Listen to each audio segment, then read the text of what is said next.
Hey guys, Mike here. So today's cult classic review is 1971's A Clockwork Orange, starring Mike McDowell as Alex. In A Clockwork Orange, we follow Alex as he goes from criminal psychopath to being a prison inmate, to then wanting to go through experimental treatment so he can be reformed to get out of prison early, and then dealing with the consequences of this procedure. However, what Alex didn't count for was his past coming back to haunt him, and so we have A Clockwork Orange. Now, this is another movie in this series that, before seeing it today, I had not seen it before. However, for years, I have heard people raving about this movie, saying it's a masterpiece, it's a must-see, it's so shocking and disturbing, and it's one of the greatest movies ever made. And while I do think that Mike McDowell is good in this movie, and there is a lot to talk about and digest in this movie, and the subject matter is quite disturbing, I found it quite difficult to get through this movie. Not because any of the imagery or the subject matter was too disturbing for myself.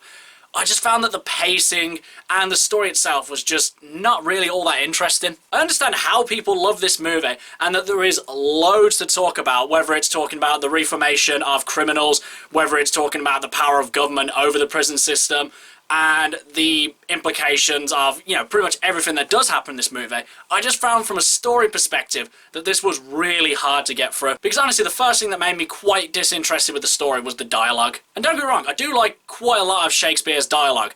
And when used correctly, it can really enhance the story and make it quite poetic and dramatic and everything like that. I just found that in this movie, all the language was replaced to make it sound like they're not speaking proper English. And honestly, some of the characters were really unbearable to listen to. Because of how the audio was recorded back then, and because they're in large, echoey rooms, the dialogue comes across as very shouty. Even in scenes where they're not even shouting, it just feels like you're constantly being attacked by their dialogue. And obviously, A Clockwork Orange is described as one of the most disturbing movies ever made.